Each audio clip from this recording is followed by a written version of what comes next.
Welcome back, and I've been looking forward to our special guest today, Janice Trey, board chair of the Epoch Times and NTD TV, as well as the spokesperson for safemeat.us. We'll talk about that. The survivor of a Chinese labor camp under Mao, and she brings firsthand experience with authoritarian information control and its devastating consequences. We do want to talk about digital privacy and control. Check out Janice's website, safemeat.us, safemeat.us, and there's a picture of that landing page. Janice, so good to see you. How are you? Doing great, Perry. Thank you so much for having me on your show. Well, thank you. We got a lot to talk about, short amount of time, but tell us your story real quick. So I was born in the forced labor camp because my parents were engineers during the Cultural Revolution.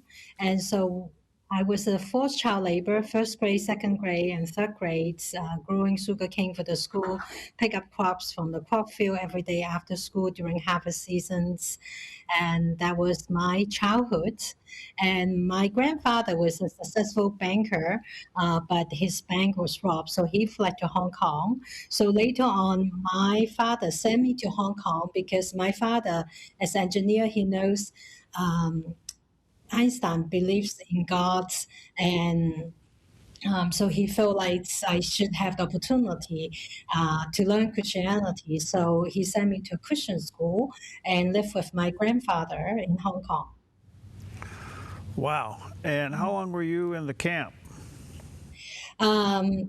10 years, yeah, and then almost 10 years. And when I went to Hong Kong, I was age 10. And then 1989, Tiananmen Square Massacre, June 4th, was the trigger point for me to apply for colleges in the U.S. I wasn't planning to come to U.S. as undergraduate students, but I did after seeing, the tank roll out to attack the students with no weapons. And my best friend, Dr. Pan, was a medical school student, and he worked on the ambulance on Tiananmen Square, and he personally carried dozens of dead bodies and heavily injured students. And so I came to U.S. 1990. Wow. How in the world did you get out?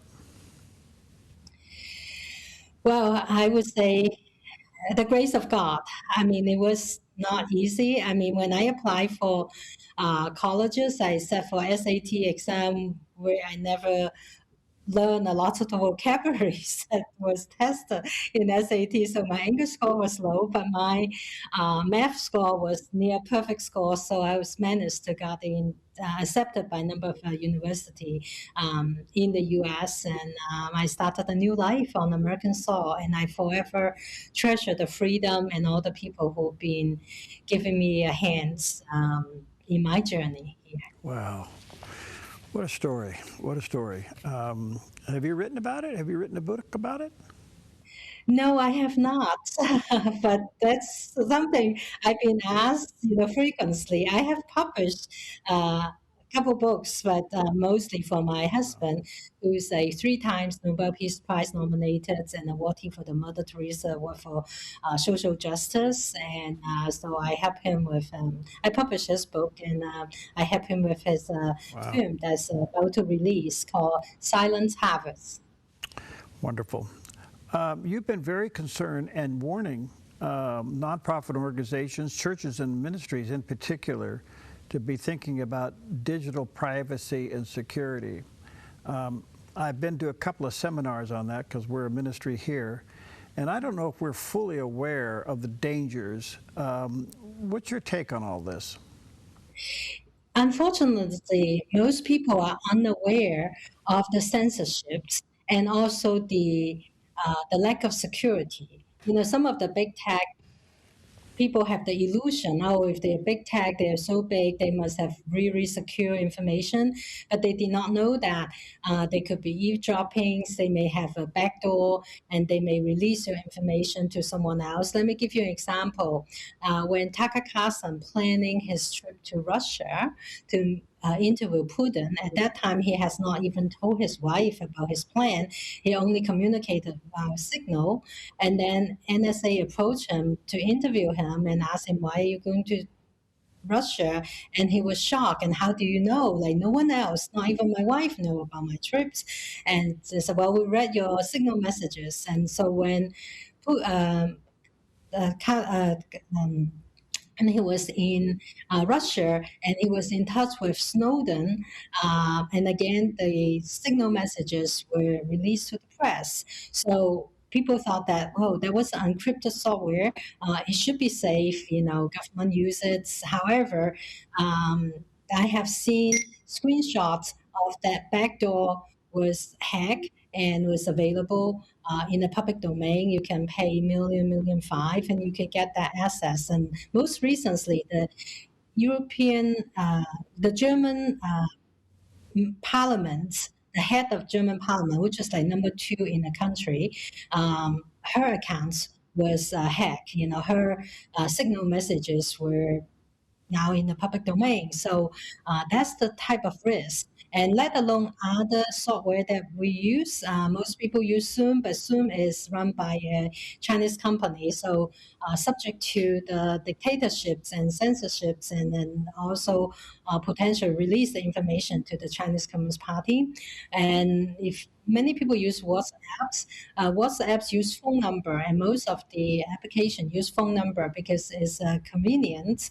However, they try to use your phone to get your location, and so that they can monetize you by putting advertisements. The phone is not safe. Phone is very easy to hack. I mean, even Jeff Bezos' phone was hacked. SafeMeet is very different than the others. We never require a phone number to register, only an email address, and you could even set up a new email address just to register for SafeMeet. And even though you can make calls on SafeMeet, as long as you have internet connections, it's actually not go through any cell phone towers, any cell phone companies. It is using native call. And a lot of the cell phone companies, their towers, their modem, and all those are very easy to be attacked. SafeMeet, you only need an email to register. It's one single application. You can do phone call. You can do texting, file sharing, and video conferencing, all 4 things in one single app. A lot of risk when you switch from app to app. And so one single app. And the unique feature of SafeMeet is in order to decrypt, it requires a local key. And the local key is only stored in your laptop or your phone, in your physical device. So any hackers, most hacking activities operate virtually, remotely. That means they can never get to your physical phone or your physical computer, so they cannot hack you. And SafeMeet not only encrypted frame by frames, but also have the entire ecosystem. We don't use any of the big tech cloud or big tech virtual servers. We have our own system, so it's end-to-end encrypted. It's the most safe versions of communications with people around the world, anybody in closed society. It was really like a gift to humanity, because we want to have Bible study with people in China instead of doing the underground churches. And you can have Bible study with them, with Russia, with Koreans, and with Nigerians who are being Christians are being persecuted there. So 40 languages we support. This is amazing. At the end of the day, no matter what device or what platform we are using, we're being mined, right? Yes, because a lot of the big tech, they sell your informations to big consulting firms. They mine those data, and so that they can put the right advertisements, and they use your information to profile you. And but SafeMeet is different, because no third party can get to the information, and SafeMeet do not store your information, and never sell your information. It was never stored, and so cannot get to it. And even the SafeMeet developers do not have access to your voice call, your video conferencing, or your file sharings, because SafeMeet developers do not have access to your physical phone or your physical computer. Okay, as you know, a lot of individuals and ministries use apps, a lot of them, the big ones, Facebook, Facebook Messengers, WhatsApp, and the list goes on and on and on. And to your point, if we consolidate those into, say, a FaceTime or a or maybe a conference call or video conference call, at that point we're all open, right? I mean, the mega guys, the inscription guys, the metadata people, they can tap in. Or am I being too suspicious? Well, I think many of the audience have experienced like why all of a sudden you're doing something, then they were advertisement pop up to you. You were just thinking about that topic or talking about that topic or texting about that topics, and like whether it's travel and whether it's like certain locations and certain things, and how do they know? This is what is in your mind. So they don't have the sixth sense to read your mind, but because they are able to read your information or read your email. And a lot of people think that password will be safe, but actually with a supercomputer, password can be decoded as well.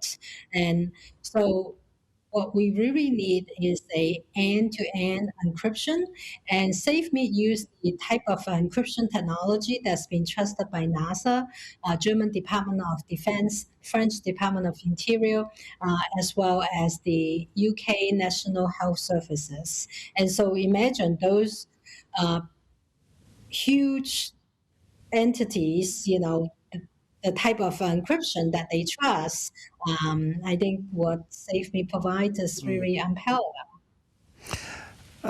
One other quick question before I take a break, Janice. The insurance world now is getting involved in this, and they want to sell you insurance for protection. I understand that. The question I have is, the damage is done. Once you've been hacked, the damage is done. And you may file a claim to get some money, but you still lost your data. And imagine your financial records or your health records. And if you are, a celebrity, your health records could be your top secrets. You don't want anyone else to know except your doctors, and maybe you're even hiding from some of your family or your relatives, from that information. And imagine when you have children, and kids, make mistakes as they grow up, and so imagine when they are on social media, whatever they do now, they are recorded somewhere, and they could be used one day against them, maybe 30 years later when they are in a hearing for a Supreme Court justice or whatever high-level positions, and because that social media post could haunt you. But if your kids use SafeMeet, no one else other than whoever he or she communicates to, no third party can access the data, and that's the privacy that everyone deserves. Okay, let me take a break. Let me say to our viewers and listeners, check out Janice's website, SafeMeet, MEET.us. There's a picture of that landing page, SafeMeet. We'll take a quick break. We'll be right back.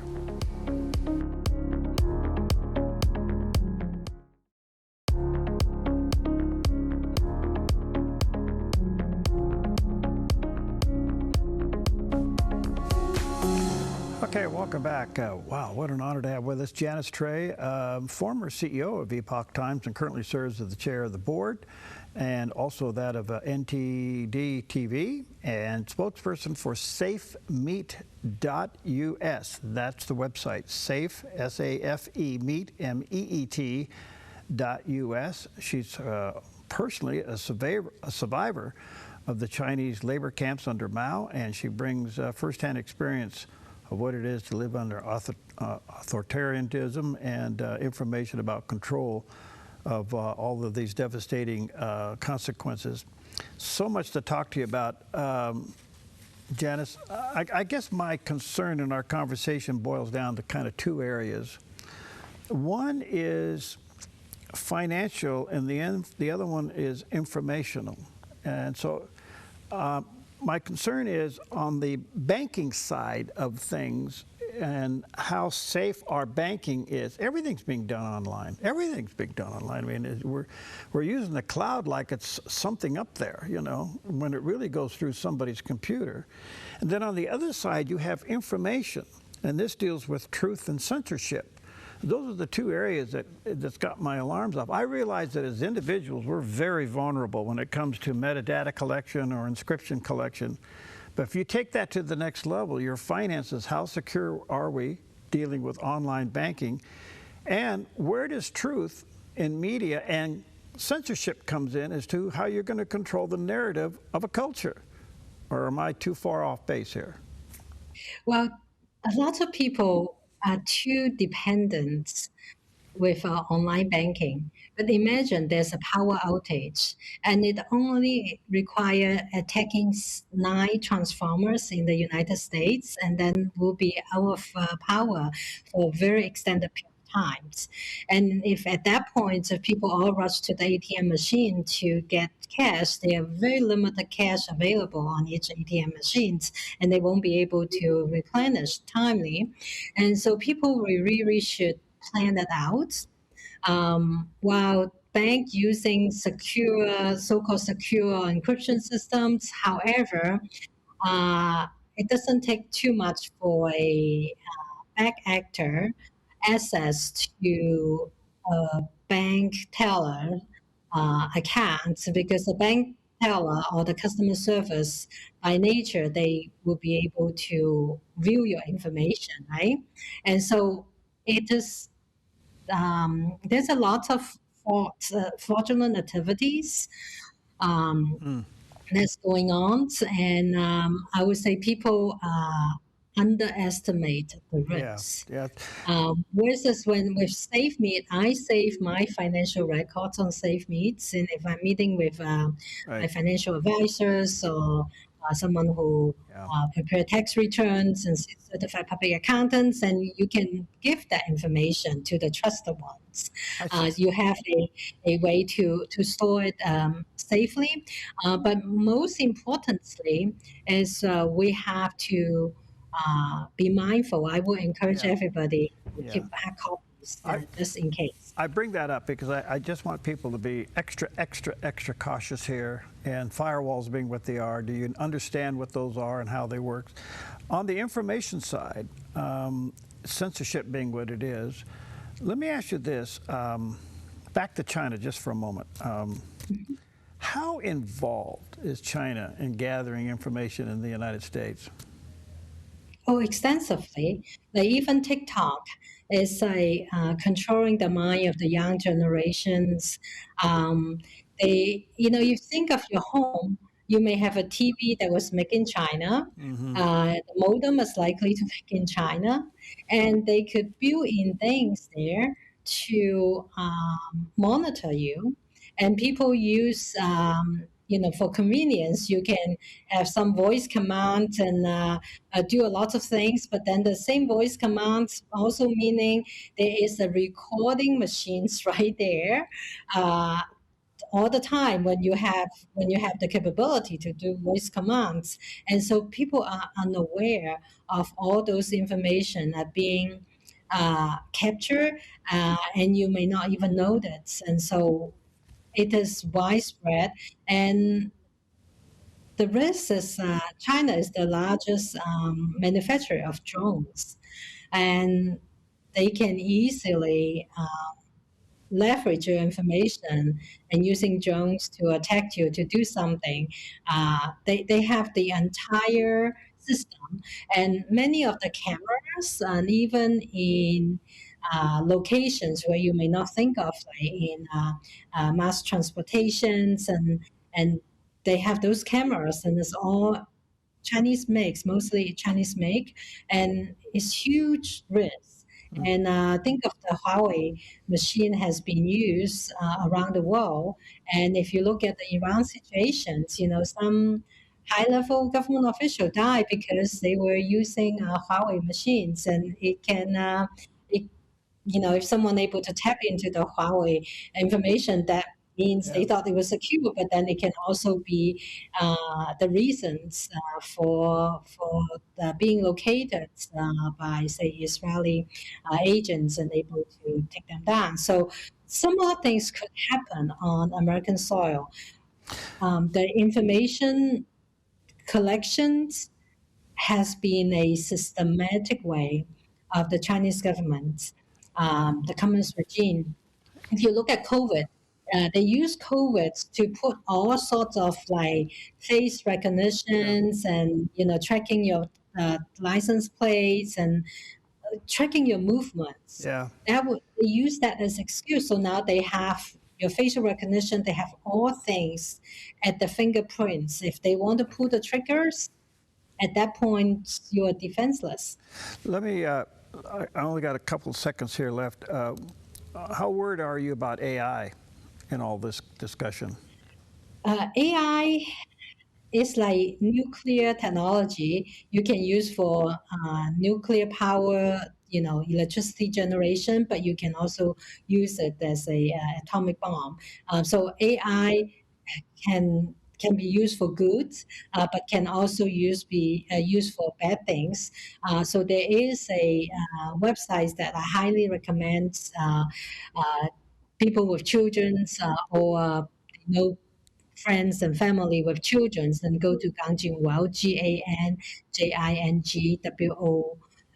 GANJINGWORLD, Ganjingworld, and that's this websites that use AI in a positive ways, that they remove all the drugs and harassment, violence, and sexual contents to create a clean environment. So there is hope of using AI in a positive way, but in most cases, people should be aware of the risk. One other quick question, Janice.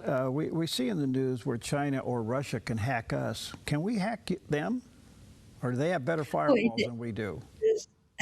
Sure. I mean, it is. I think that the U.S. Intelligence Office has admitted that this is going both ways. I mean, anybody in the intelligence services know that they try to get information, and hacking is one of the ways. But huge resources being developed in North Korea and in Iran because they try to suppress information flows, and so and China is a huge army to not only censor on the internet. In China, the internet is being censored, but they also have, they call the 50 cents army. They will pay 50 cents per post to counter things. And to give you an example, New York Times, Nicole Hong published a dozen articles, A Texture in Performing Art, which is the world's premier classical Chinese dance showing China before communism.